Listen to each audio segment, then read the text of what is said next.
Hello my awesome students, welcome back to the channel. I am Naina और आज के इस वीडियो में हम डिस्कस करने वाले हैं क्लास 10th का सबसे first chapter which is real numbers, और उसकी हम सॉल्व करेंगे एक्सरसाइज 1.1 जो कि हमारी न्यू बुक के अकॉर्डिंग है, राइट। इससे पिछली वीडियो में हमने चैप्टर का complete introduction, theorem, fundamental theorem of arithmetics समझी थी। HCF और LCM निकालना सीखा था कि किस तरह से हम प्राइम फैक्टराइजेशन मेथड यूज़ करके HCF और LCM निकालते हैं, ठीक है। सो अगर आपने वो वीडियो नहीं देखी है तो वो वीडियो देख लीजिए। और अभी के लिए हम स्टार्ट कर रहे हैं अपने एक्सरसाइज 1.1 का सबसे फर्स्ट क्वेश्चन, जिसके अंदर क्या है, that express each number as a product of its prime factors. किसकी फॉर्म में एक्सप्रेस करना है हमें?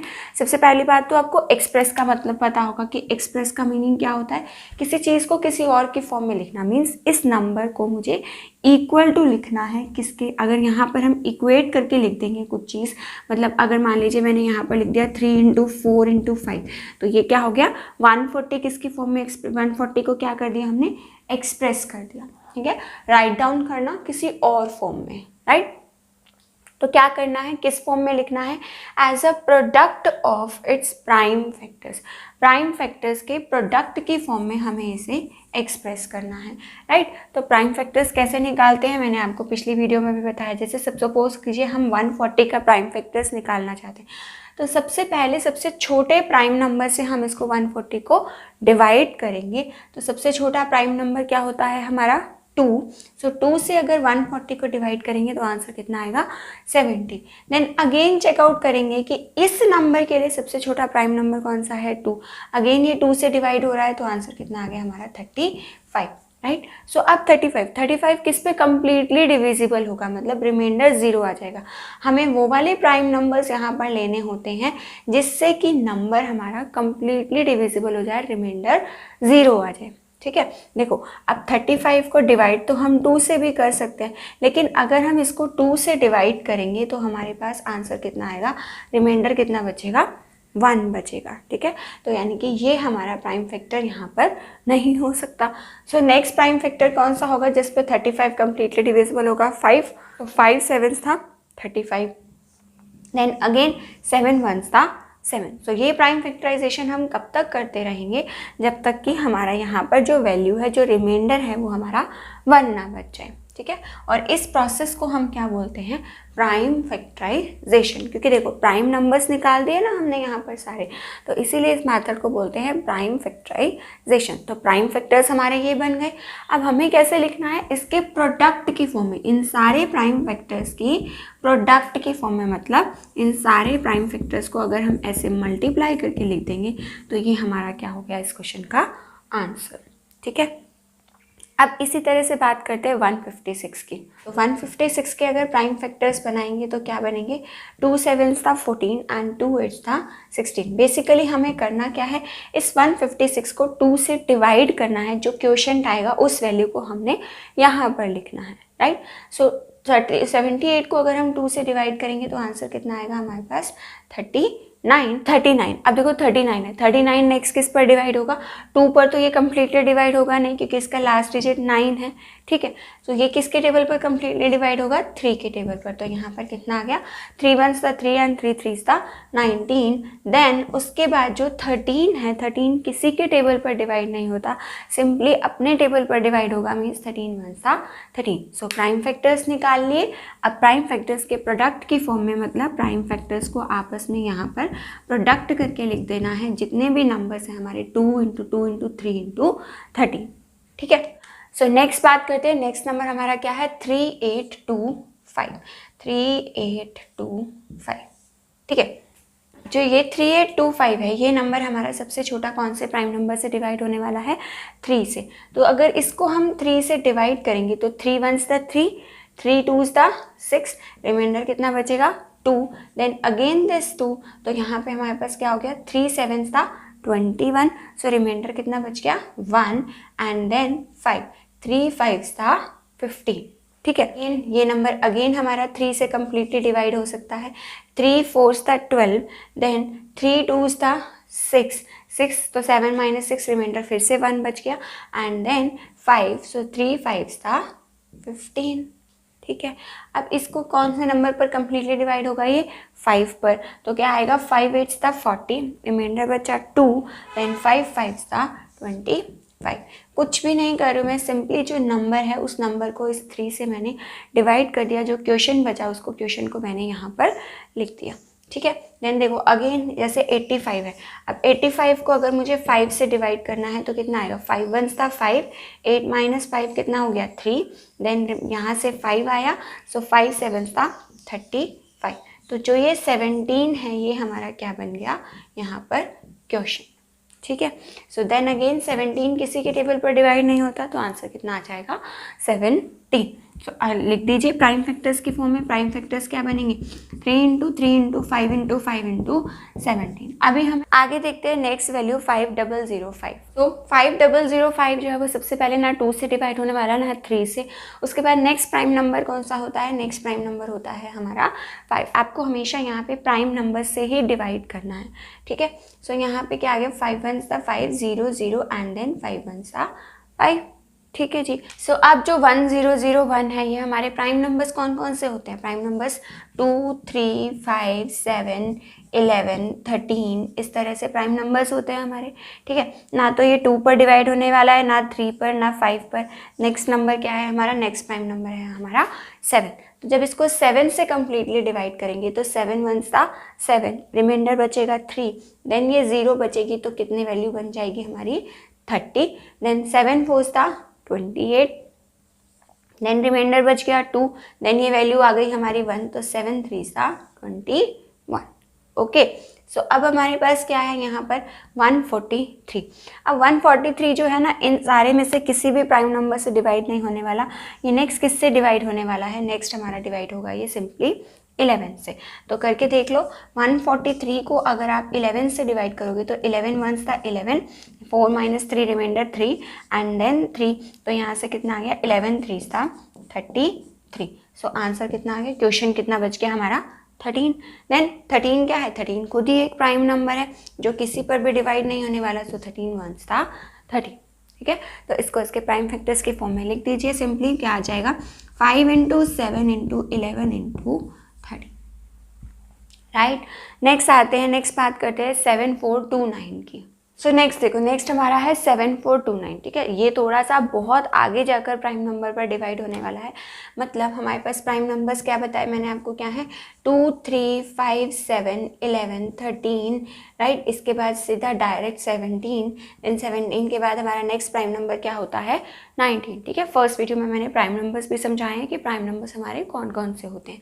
ओके, जो ये नंबर है ये 2 3 5 7 11 13 किसी के टेबल पर भी डिवाइड नहीं होने वाला, ये सीधा किसके टेबल पर डिवाइड होगा हमारा 17 के टेबल पर। तो हमने यहाँ पर 17 का ही लिख ली वैल्यू, राइट। तो अगर आप इसको डिवाइड करके देखोगे 7429 को 17 से, तो आंसर कितना आएगा आपका 17 4 था 68, ठीक है। सो यहाँ से रिमाइंडर कितना बच गया 6 बच गया।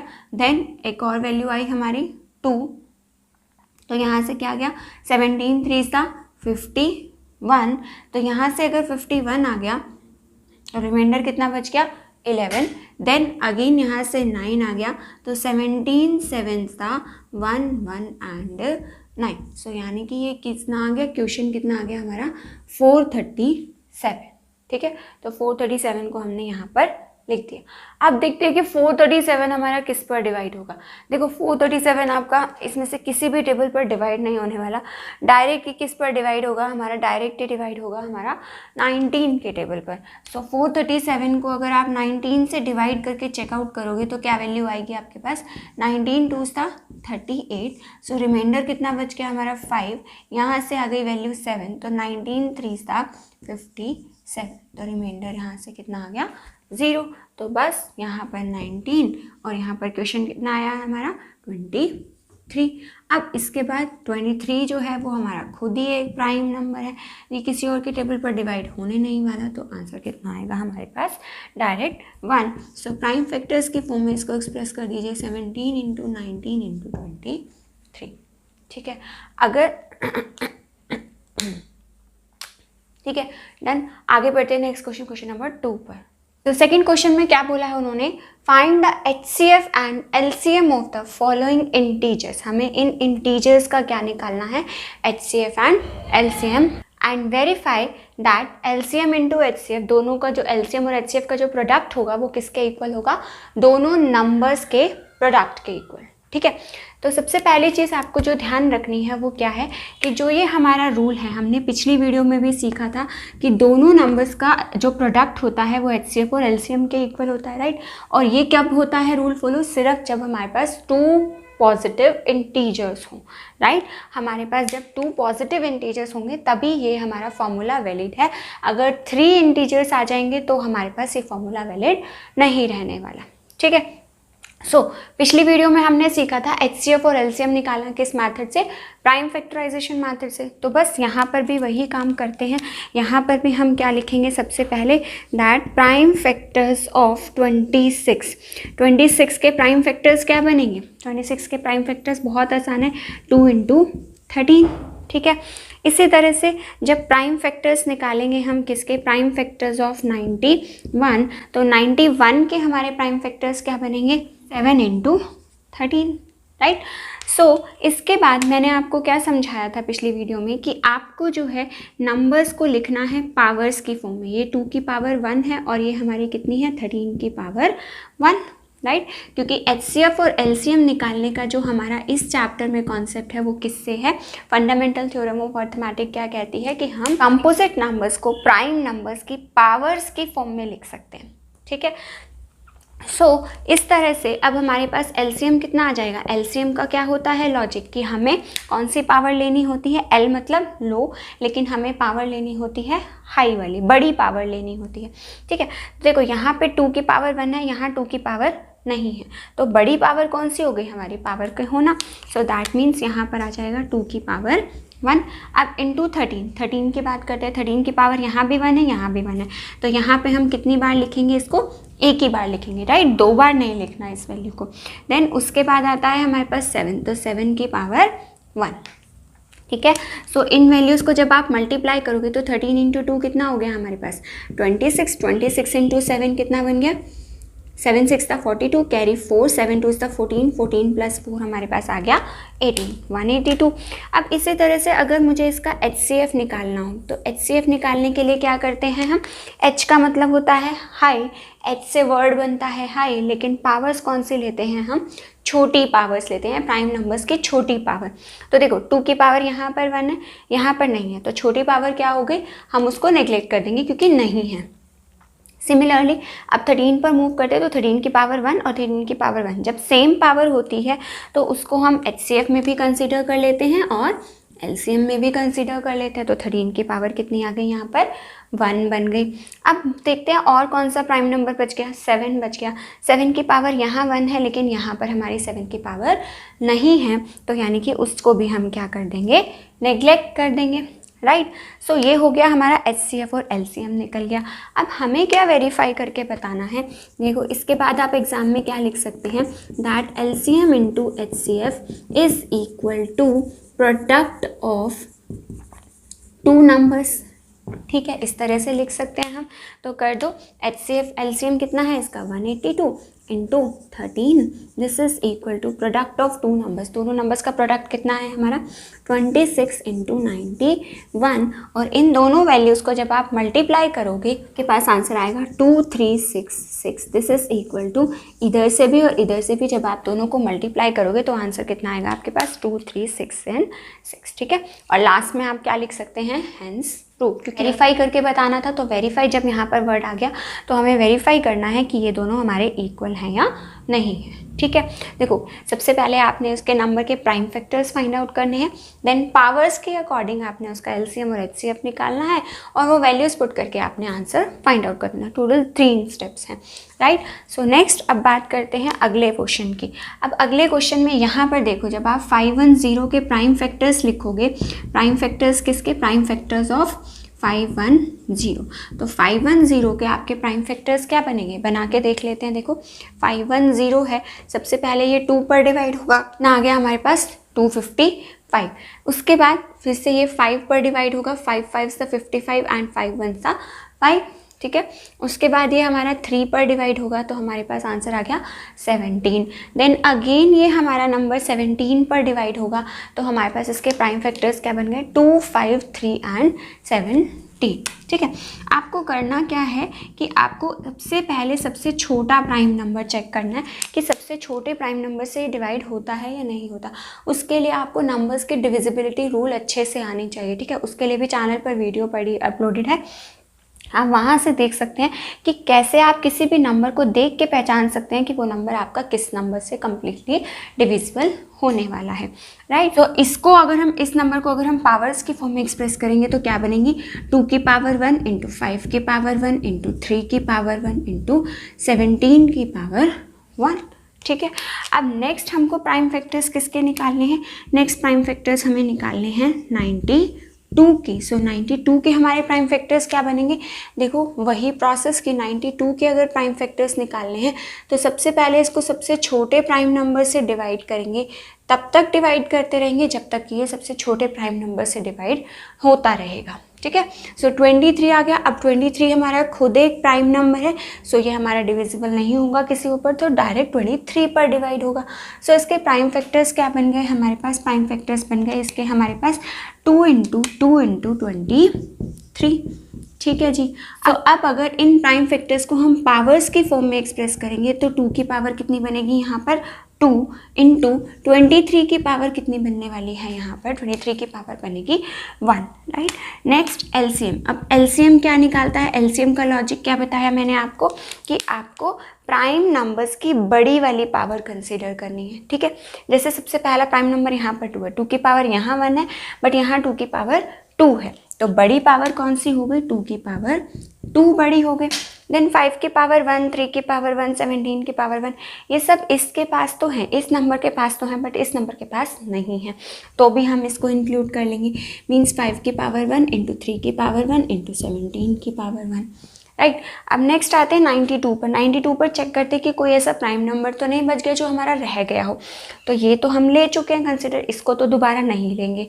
सो यहाँ पर क्या नंबर बच गया है, 23 प्राइम नंबर बच चुका है जो कि हमारा ऊपर नहीं था, सो इसको भी हम अपने एलसीएम में कंसिडर कर लेंगे।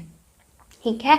देखो जो आपको एलसीएम एचसीएफ क्लास 10th में सीखना है ना, वो पावर्स की फॉर्म में ही सीखना है। ठीक है। ये आपकी एनसीईआरटी बुक में एग्जाम्पल्स इसी तरह से सॉल्व किए हुए हैं, राइट। सो इन सब नंबर्स को अब आप मल्टीप्लाई कर सकते हो। देन आपके पास नेक्स्ट कॉन्सेप्ट आता है एचसीएफ का। अब एचसीएफ में हमें क्या देखना होता है, दोनों नंबर्स में छोटी पावर, प्राइम नंबर की छोटी पावर, यहाँ 2 की पावर 2 है, यहाँ 2 की पावर 1 है, राइट। तो सबसे छोटी पावर क्या हो गई, 2 की पावर 1। अब एचसीएफ निकालते हुए हम क्या करते हैं, जो पावर्स एक ही में होती हैं, जो प्राइम नंबर्स एक ही में होते हैं, दूसरे में नहीं होते, उसको हम यहाँ पर यूज़ नहीं करते, प्राइम नंबर्स में इंक्लूड नहीं करते एचसीएफ निकालते हुए उन प्राइम नंबर्स को। सो यहाँ पर भी वही कॉन्सेप्ट है, 23 जो है वो हमारा इस प्राइम नंबर के पास तो है लेकिन इस नंबर के पास हमारा नहीं है, सो इसको भी हम अपने एचसीएफ में इंक्लूड नहीं करेंगे। सो हमारा एचसीएफ कितना आ जाएगा, सिंपली 2। ठीक है। अब इसको मल्टीप्लाई कर लीजिए, 2 की पावर 2 कितना बनेगा, 4, 4 5 था 20, 20 इंटू 3 कितना हो गया, 60। एंड इन सारे नंबर्स को जब इसी तरह से आप मल्टीप्लाई करेंगे तो आपके पास आंसर कितना आएगा, 23460। ठीक है। ये हो गया एलसीएम और एचसीएफ निकाल दिया हमने। देन नेक्स्ट स्टेप क्या है, हमने इस रिजल्ट को वेरीफाई करना है, तो वेरीफाई कर दीजिए that LCM into HCF is equal to product of 2 numbers. ठीक है। दोनों नंबर्स का क्या होगा, वो प्रोडक्ट होगा। इसका एलसीएम कितना है, 23460 इंटू एचसीएफ कितना है, 2, और यहाँ से नंबर्स क्या हैं हमारे, 510 इंटू 92, इन दोनों नंबर्स का प्रोडक्ट। तो इसको जब आप मल्टीप्लाई करोगे तो आपके पास आंसर कितना आएगा, 46920। दिस इज इक्वल टू, इधर भी मल्टीप्लाई करके आंसर आएगा 46920, और लास्ट में आप क्या लिख सकते हैं, वही अपना हेंस प्रूव्ड। डन। इधर बात करते हैं हमारे थर्ड पार्ट की, ठीक है। तो थर्ड पार्ट में हमारे पास क्या है कि वही कॉन्सेप्ट फॉलो करना है हमें। पहले इसके प्राइम फैक्टर्स निकालने हैं, फिर इसके प्राइम फैक्टर्स, फिर उनको पावर्स की फॉर्म में एक्सप्रेस करके वहाँ से उनका एलसीएम और एचसीएफ निकाल लेना है, राइट। सो 336 के हमारे प्राइम फैक्टर्स क्या बनेंगे, फाइंड आउट करते हैं। सबसे पहले इसको सबसे छोटे प्राइम नंबर से 2 से डिवाइड करेंगे, तो यहाँ पर मेरे पास आ जाएगा 168। फिर से छोटे प्राइम नंबर से तो 84, फिर से छोटे प्राइम नंबर से तो 42। देन अगेन अगर आप 42 को डिवाइड करोगे तो आपके पास आंसर आएगा 21। देन 3 से, देन 7 से, तो ये हमारे पास आ गया प्राइम फैक्टर्स इसके 336 के, ठीक है। तो कितनी बार आ रहा है, 1 2 3 4 टाइम्स 2 आ रहा है। सो डायरेक्ट इसको मैं यहाँ पर पावर्स की फॉर्म में लिख रही हूँ, 2 की पावर 4 इंटू बाकी कौन से रह गए 3 और 7। 3 और 7 हमारे 1 टाइम आ रहे हैं, तो 3 की पावर 1 इंटू 7 की पावर 1। इसी तरह से नेक्स्ट अब हमारे पास क्या है, प्राइम फैक्टर्स किसके निकालने हैं हमको, 54 के। तो अब अगर आप 54 के प्राइम फैक्टर्स निकालोगे तो वो क्या बनेंगे, 54 के प्राइम फैक्टर्स क्या बनेंगे हमारे पास, 54 को सबसे पहले 2 से डिवाइड करेंगे 27, देन 3 से डिवाइड करेंगे 9, देन 3 से डिवाइड करेंगे 3 3 9, देन 3 से 3 1 3। तो हमारे पास क्या आ गया, 3 की कितनी पावर्स है, 3 कितनी बार आ रहा है 3 टाइम्स, तो 3 की पावर 3 इंटू 2। तो मेरे पास आंसर कितना आ गया, 2 की पावर 1 इंटू 3 की पावर 3। डन। देन अब यहाँ पर आपको क्या करना है, इसका लेना है एलसीएम। सो एलसीएम कितना आएगा, यहाँ पर हमारे पास एलसीएम आता है बड़ी पावर, बस इतना ध्यान रखना है आपको। तो चेक करो, सबसे पहला 2 है, 2 की पावर 4 और 2 की पावर 1 में बड़ी पावर कौन सी दिख रही है आपको, 2 की पावर 4। बस इसको यहाँ पर लिख दो, 2 की पावर 4, ठीक है। देन उसके बाद 3 की पावर 1 एंड 3 की पावर 3, ठीक है। इन दोनों में भी बड़ी पावर कौन सी है, 3 की पावर 3 है। डन। यहाँ पर 7 की पावर 1 है, यहाँ नहीं है। तो एलसीएम में जब एक नंबर के पास भी पावर होती है तो भी हम उसको कंसीडर कर लेते हैं, लेकिन जब हम एचसीएफ निकालते हैं तब हम उस पावर को कंसीडर नहीं करते। एचसीएफ निकालते हुए वो प्राइम नंबर हमारा दोनों नंबर्स के पास होना चाहिए, ठीक है। सो यहाँ पर अब एचसीएफ के लिए क्या करना है, छोटी पावर लेनी है। इन दोनों में छोटी पावर कौन सी है, 2 की पावर 1 है, तो 2 की पावर 1 ले लिया, मल्टीप्लाई बाय, अब यहाँ पर इन दोनों में छोटी पावर कौन सी दिख रही है आपको, 3 की पावर 1 दिख रही है, ठीक है। और 7 को हमने इंक्लूड नहीं करना क्योंकि 7 हमारा दोनों नंबर्स का फैक्टर नहीं है, ठीक है। अब एचसीएफ को तो जब आप सिंपली मल्टीप्लाई करोगे तो आंसर आएगा 2 इंटू 3 कितना आ गया, 6 आ गया। लेकिन यहाँ पर जब एलसीएम को मल्टीप्लाई करोगे तो आंसर क्या आएगा, 2 की पावर 4 कितना होता है 16, ठीक है। 16 इंटू 3 की पावर 3 कितना होता है 27, इंटू 7 की पावर 1 कितना होता है 7। तो इन सब को मल्टीप्लाई करके आपके पास आंसर क्या आएगा, आंसर आएगा 3024, राइट।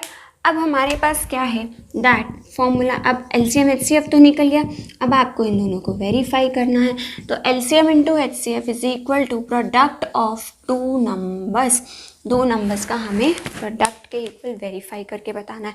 तो कर दो, एलसीएम कितना आ रहा है आपके पास 3024 इंटू एचसीएफ कितना आ रहा है 6 आ रहा है, और दोनों नंबर्स का प्रोडक्ट मतलब 336 इंटू 54।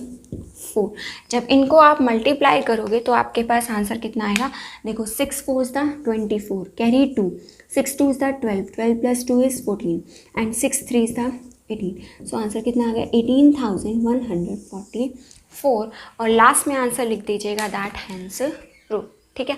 अब बढ़ते हैं अपने नेक्स्ट क्वेश्चन, क्वेश्चन नंबर 3 पर। सो नेक्स्ट थर्ड क्वेश्चन में अब देखो उन्होंने क्या बोला है, find HCF and LCM of the following pair of integers. हमें इन इंटीजर्स का एचसीएफ एलसीएम निकालना है बाय प्राइम फैक्टराइजेशन मेथड। सो ध्यान देने वाली बात क्या है कि अभी जो हमने सेकंड क्वेश्चन में फॉर्मूला किया वहाँ पर हमें सिर्फ 2 नंबर्स दिए थे, ठीक है। सो इसलिए उन्होंने हमसे वेरीफाई करने के लिए पूछा, क्योंकि वो जो फॉर्मूला है वो सिर्फ 2 पॉजिटिव इंटीजर्स के लिए वैलिड है, राइट। सो जहाँ पे भी आपके पास 3 इंटीजर्स आ जाएंगे वहाँ पर आपको वो फॉर्मूले वाला क्वेश्चन नहीं आएगा और ना ही आपको उसको प्रूव करना है, ठीक। सो बाकी प्रोसेस वही रहेगा, सिर्फ लास्ट का जो 2 लाइन्स हम कर रहे थे फॉर्मूला प्रूव करने की उसको हम इसमें इंक्लूड नहीं करेंगे। तो प्राइम फैक्टराइजेशन मेथड से हमें इसके एचसीएफ और एलसीएम निकालने हैं। तो सबसे पहला स्टेप हम क्या करते होते हैं, यहाँ पर क्या करेंगे, प्राइम फैक्टर्स निकालेंगे, किसके, प्राइम फैक्टर्स ऑफ 12, ठीक। 12 के प्राइम फैक्टर्स आपको सबको पता है, निकाल के देखने की भी ज़रूरत नहीं है, क्या होते हैं 2 इंटू 2 इंटू 3, ठीक है। साथ के साथ ही इसको पावर्स की फॉर्म में एक्सप्रेस कर लेते हैं। तो 2 की पावर कितनी है हमारे पास, 2 है, 2 बार 2 आ रहा है इसलिए 2 की पावर 2 इंटू 3 की पावर कितनी है हमारे पास 1। देन उसके बाद नेक्स्ट नंबर क्या है हमारा, नेक्स्ट नंबर है हमारा 15। सो 15 के प्राइम फैक्टर्स हमारे क्या बनेंगे, 15 के प्राइम फैक्टर्स बनेंगे 3 इंटू 5, दैट मीन्स 3 की पावर 1 इंटू 5 की पावर 1। ठीक है। नेक्स्ट प्राइम फैक्टर्स किसके बनेंगे हमारे पास, 21 के। सो 21 के क्या होंगे, 3 इंटू 7 मीन्स 3 की पावर 1 इंटू 7 की पावर 1, राइट। सिंपल है इसके प्राइम फैक्टर्स निकालना। तो so coming to the next point. अब एलसीएम हमारे पास क्या होता है, एलसीएम क्या है, तीनों में देखना है। अब आपको पहले हमारे पास 2 नंबर्स थे तो हम दोनों में चेक कर रहे थे, अब आपको तीनों में देखना है कि तीनों में आपकी हाईएस्ट पावर कौन सी है प्राइम फैक्टर्स की। सबसे पहला प्राइम फैक्टर क्या है यहाँ पर 2 की पावर यहाँ 2 है, यहाँ नहीं है, यहाँ भी नहीं है, तो बड़ी पावर कौन सी हो गई, यानी कि बड़ी पावर हो गई हमारी 2 की पावर 2 मल्टीप्लाई बाय, अब 3 की बात करते हैं। 3 की पावर यहाँ 1 है, यहाँ भी 1 है, यहाँ भी 1 है, सेम है पावर। जब सेम पावर होती है तो उसको हम एचसीएफ में भी इंक्लूड करते हैं और अपने एलसीएम में भी इंक्लूड करते हैं, राइट। नेक्स्ट यहाँ खत्म प्राइम फैक्टर्स, अगले नंबर पे बढ़ते हैं। ये 3 हम ले चुके हैं। कमिंग टू दिस पार्ट 5 की पावर यहाँ कितनी है, 1 है, ठीक है। बट यहाँ पर तीनों में हमारे पास, बाकी दोनों में नहीं है। सो बड़ी पावर कौन सी हो गई, 5 की पावर 1। इसी तरह से यहाँ पर अगर बात करें तो अब नेक्स्ट नंबर क्या बच गया, 7, क्योंकि 3 तो हम ले चुके हैं। देन कमिंग टू दिस 7 की पावर 1 है, यहाँ पर नहीं है, यहाँ पर भी नहीं है। सो बड़ी पावर क्या हो गई, 7 की पावर 1। सो आंसर कितना आ गया, मल्टीप्लाई कर लीजिए, 2 की पावर 2 4, 4 3 12, 12 5 60, 60 इंटू 7 कितना आंसर आ गया हमारे पास 420। सिमिलरली अब अगर हम यहाँ से एचसीएफ की बात करें तो एचसीएफ हमारे पास क्या आने वाला है, छोटी पावर, ठीक है। तो छोटी पावर क्या हो जाएगी हमारे पास, देखो यहाँ 2 की पावर 2 है, लेकिन इन दोनों में पावर है ही नहीं। जब पावर नहीं होती तो हम उसे इंक्लूड नहीं करते अपने एचसीएफ में, ठीक है, छोड़ देते हैं इसको। आगे बढ़ते 3 की पावर 1, 3 की पावर 1 तीनों में है, ठीक है। सो तीनों में है तो इसकी पावर को हम 1 इंक्लूड कर लेंगे, और तीनों में सेम पावर है। अगर तीनों में कोई छोटी होती पावर तो हम उस छोटी पावर को यहाँ पर लिखते हैं। सेम वही 5 और 7 के लिए रूल कि 5 की पावर यहाँ पर भी नहीं है, यहाँ पर भी नहीं है, 7 भी यहाँ नहीं है, यहाँ नहीं, तो हम उसको इंक्लूड नहीं करेंगे। तीनों में वो प्राइम फैक्टर होना चाहिए विद सम पावर, तब हम उसको अपने एचसीएफ में इंक्लूड करते हैं। तो आंसर कितना आ गया, एचसीएफ कितना आ गया हमारे पास 3। सो लास्ट में आप अपना आंसर क्या लिखेंगे एग्जाम में, that HCF of 12, 15 and 21 is equal to 3 and LCM of 12, 15 and 21 is equal to 420।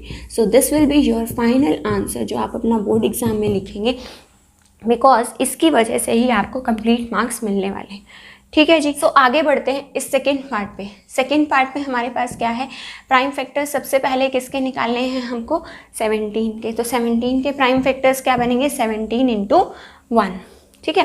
Then prime factors हमारे पास और किसके निकालने हैं हमको, नेक्स्ट क्या है हमारे पास, नेक्स्ट है हमारे पास 23, क्योंकि ये खुद ही एक प्राइम नंबर्स हैं 17, 23 और 29।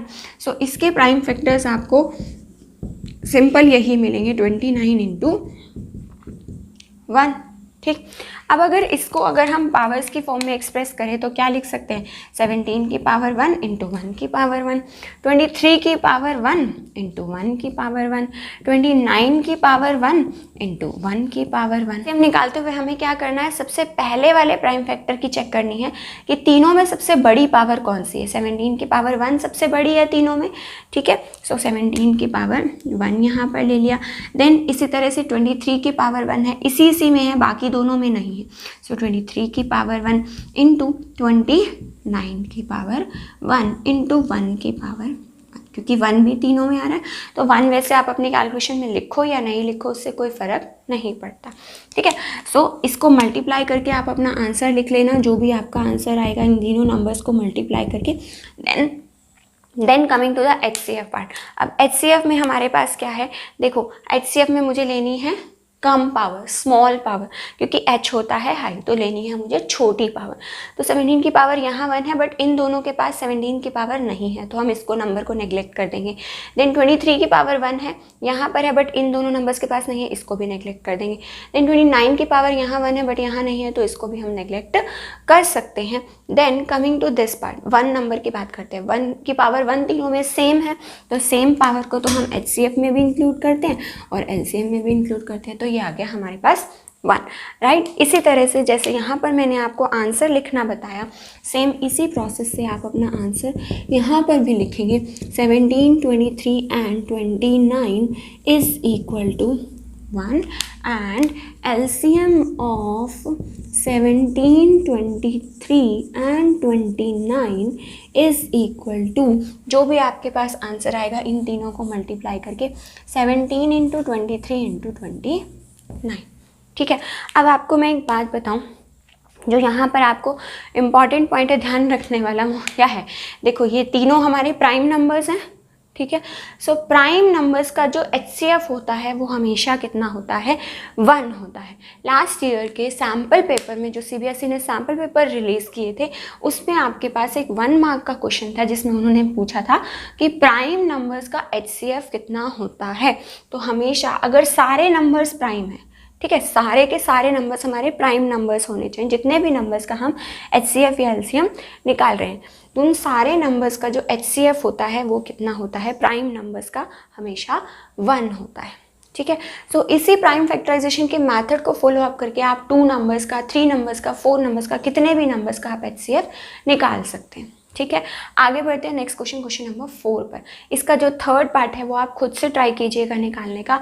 फिलहाल के लिए हम आगे बढ़ रहे हैं क्वेश्चन नंबर 4 पर। क्वेश्चन नंबर 4, इसमें उन्होंने बोला है given that HCF of this and this numbers is equal to 9, then find the LCM, ठीक है। अब जो ये ब्रैकेट में लिखा है ना, ये ब्रैकेट में क्या है, आपके नंबर्स हैं। जैसे अभी हम फाइनल आंसर में लिख रहे थे कि HCF लिख के ब्रैकेट में नंबर्स लिखे हमने, दिस इज इक्वल टू उसका इनका HCF।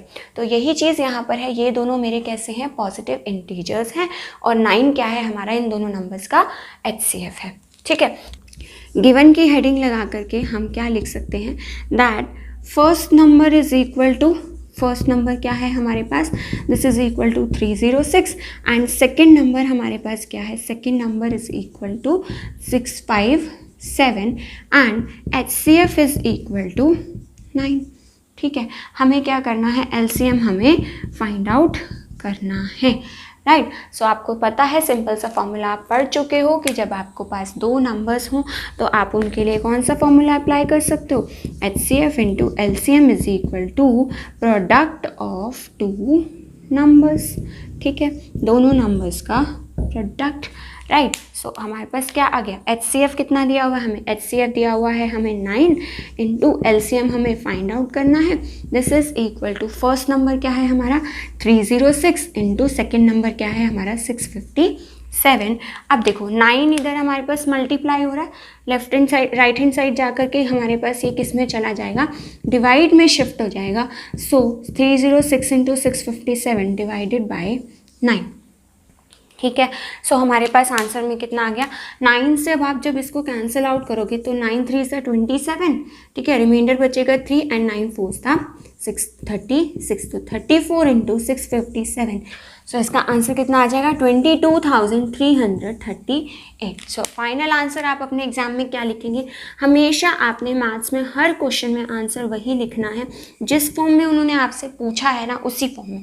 Find LCM of this लिखा है ना, तो आप भी ऐसे ही लिखेंगे, LCM of 306 into 657 this is equal to 22,338, ठीक है जी, डन। इस क्वेश्चन को आप वेरी इंपॉर्टेंट क्वेश्चन मार्क कर लीजिए।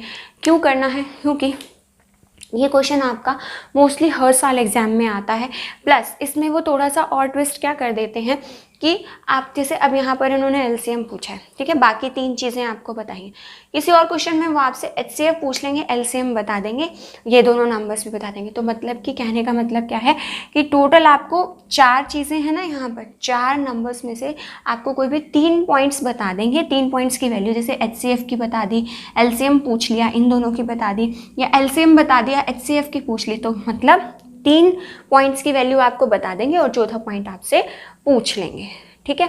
सो इस क्वेश्चन को very very important question mark कर दीजिएगा। ये क्वेश्चन आप अपने एग्जाम के लिए अच्छे से प्रिपेयर करेंगे, right.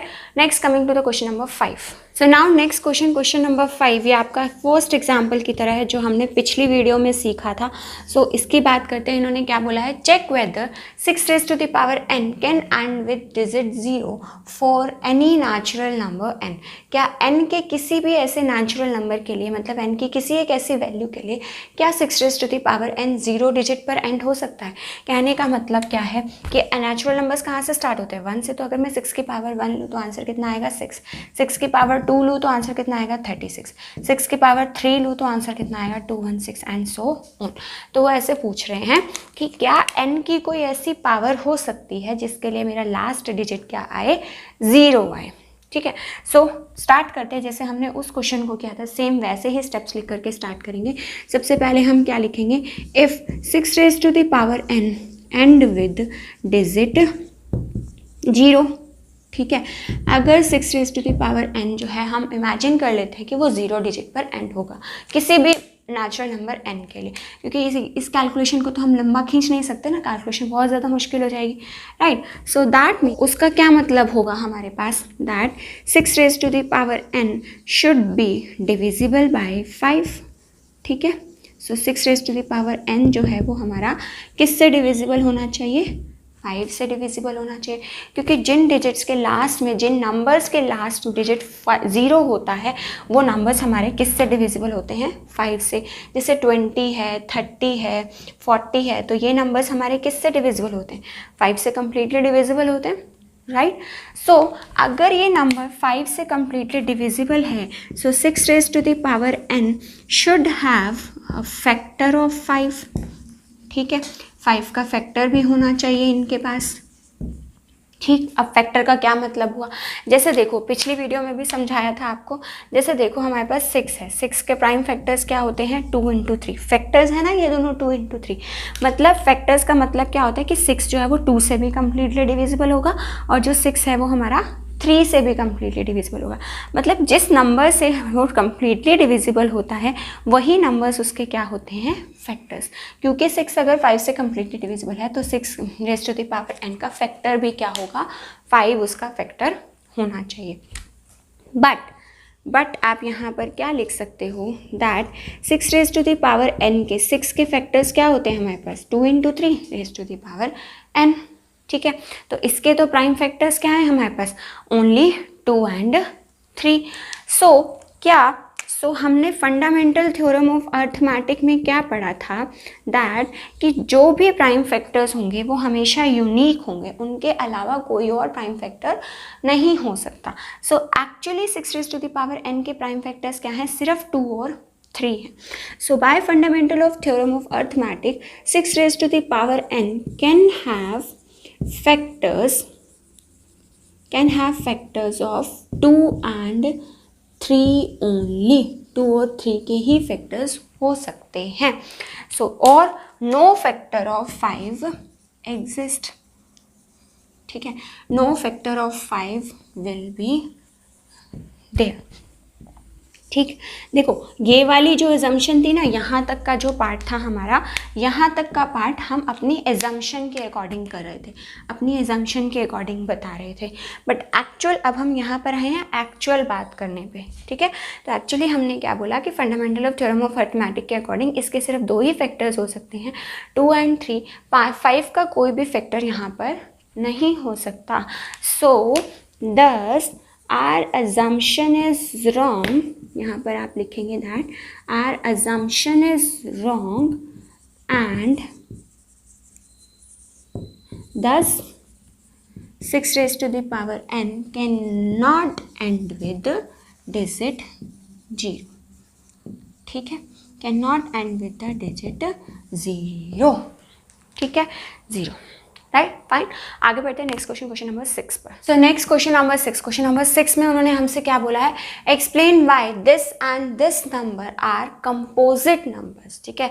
Composite numbers first video में मैंने आपको बहुत अच्छे से समझाया कि कंपोजिट नंबर्स क्या होते हैं, जिनके हमारे पास या तो वो खुद से डिविजिबल हों, ठीक है, जिनके मतलब कहने का मतलब क्या है कि जिनके 2 से ज़्यादा फैक्टर्स हों वो नंबर्स हमारे क्या होते हैं, कंपोजिट नंबर। जैसे या तो वो नंबर्स खुद से डिविजिबल हों, सेल्फ डिविजिबल हों, या फिर वो नंबर 1 से डिविजिबल हों, या फिर वो किसी और नंबर से भी डिविजिबल हों, तो उनको हम क्या बोलते हैं, कंपोजिट नंबर्स। डिविजिबल हो या फैक्टर्स एक ही बात है, या तो उनका फैक्टर वो खुद हो और 1 हो और कोई और नंबर भी उनका फैक्टर हो, तो वो नंबर्स कैसे होते हैं, कंपोजिट नंबर्स। तो यहाँ पर हम यही कॉन्सेप्ट प्रूव कर देंगे कि इन दोनों नंबर्स के जो हैं बहुत सारे फैक्टर्स हैं, खुद के और 1 के अलावा बहुत सारे फैक्टर्स हैं।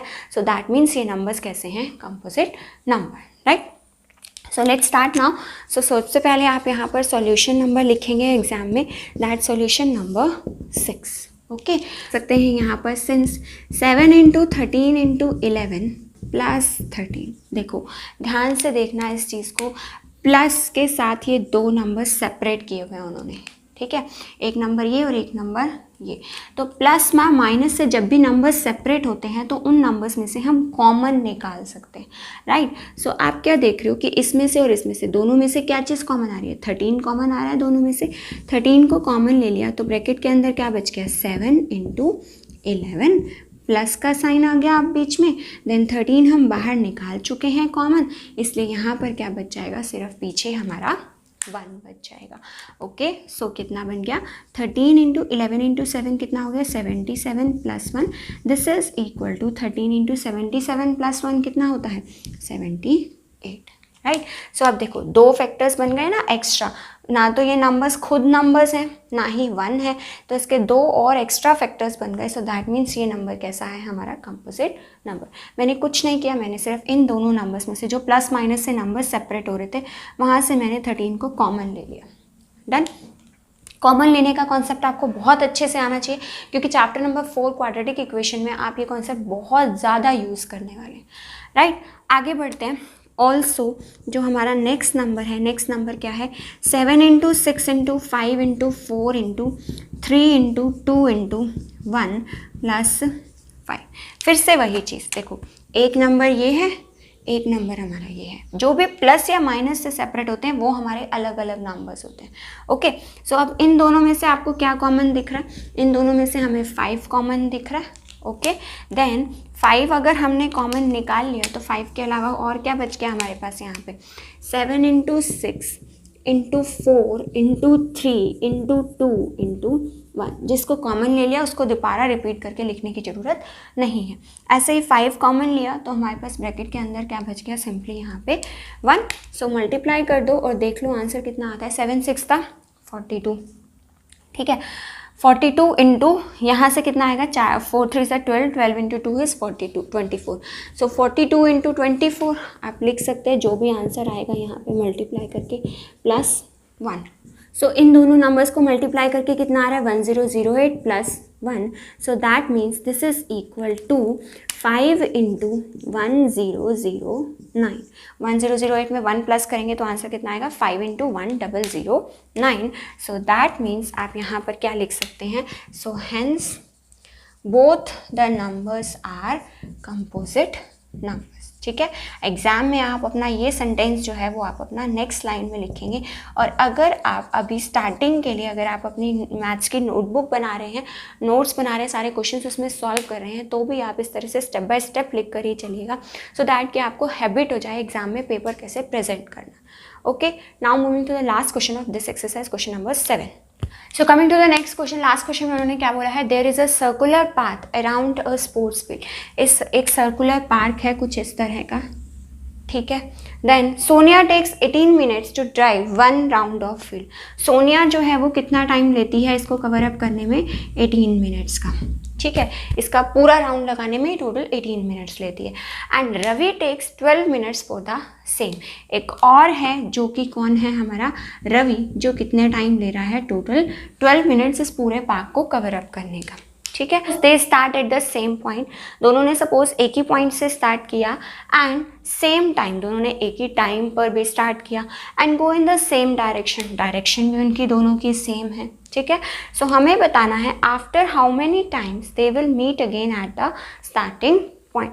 वो कितनी देर बाद दोनों आपस में एक दूसरे को मिलेंगे। ठीक है, तो वो टाइम क्या होगा, अगर आप सोच करके देखो कि वो टाइम क्या होगा, वो मैक्सिमम टाइम होगा जितने टाइम के बाद वो आपस में मिलेंगे। क्योंकि देखो इसने 18 मिनट्स में अपना फर्स्ट राउंड कंप्लीट कर लिया, ये दोबारा से राउंड लगाना स्टार्ट कर देगी, बट इसने 12 मिनट्स में राउंड कंप्लीट किया, ये दोबारा से अपना राउंड लगाना स्टार्ट कर देगी। मतलब जब तक ये 12 मिनट्स तक यहाँ आया तब तक सोनिया हमारी यहाँ कहीं पर होगी। ठीक है, तो दोनों आपस में मीट तो नहीं करेंगे ना, तो वो कौन सा टाइम होगा, वो होगा हमारा मैक्सिमम टाइम। और जब भी मैक्सिमम की बात आती है तब हम निकालते हैं एलसीएम, नंबर्स का एलसीएम। ठीक है, सो आप यहाँ पर क्या लिखेंगे, उन्होंने आपसे क्या पूछा है, that time after they will meet again, after they will meet again is equal to LCM of 18, 12। ठीक है, सो प्राइम फैक्टराइजेशन मेथड से आप इसका एलसीएम निकाल दीजिए। तो यहाँ पर आप क्या लिखेंगे, prime factors of 18 is equal to 18 के प्राइम फैक्टर्स क्या होते हैं हमारे पास, 3 3 इज द 9, 9 इंटू 2 18। ओके, इसी तरह से प्राइम फैक्टर्स किसके, 12 के, 12 के प्राइम फैक्टर्स क्या हो गए हमारे पास, 2 इंटू 2 इंटू 3। पावर्स की फॉर्म में एक्सप्रेस कर देंगे, पावर्स क्या बनेंगी इसकी, 3 की पावर 2 इंटू 2 की पावर 1। राइट, इसी तरह से हमारे पास यहाँ पर क्या आएगा, 2 की पावर कितनी बनेगी यहाँ पर, 2 इंटू 3 की पावर कितनी बनेगी यहाँ पे हमारे पास 1 बनेगी। ओके, सो एलसीएम कितना आ जाएगा इसका, 18 और 12 का एलसीएम बन जाएगा हमारे पास, दिस इज इक्वल टू, अब देखो एलसीएम में क्या करना होता है, हमें बड़ी पावर लेनी होती है। ठीक है, तो यहाँ 3 की पावर 2 है, यहाँ 3 की पावर 1 है, तो बड़ी पावर कौन सी है हमारी, 3 की पावर 2। ओके, ऐसे ही यहाँ पर 2 की पावर 1 है, यहाँ 2 की पावर 2 है, बड़ी पावर लेनी है तो 2 की पावर 2 हो गया।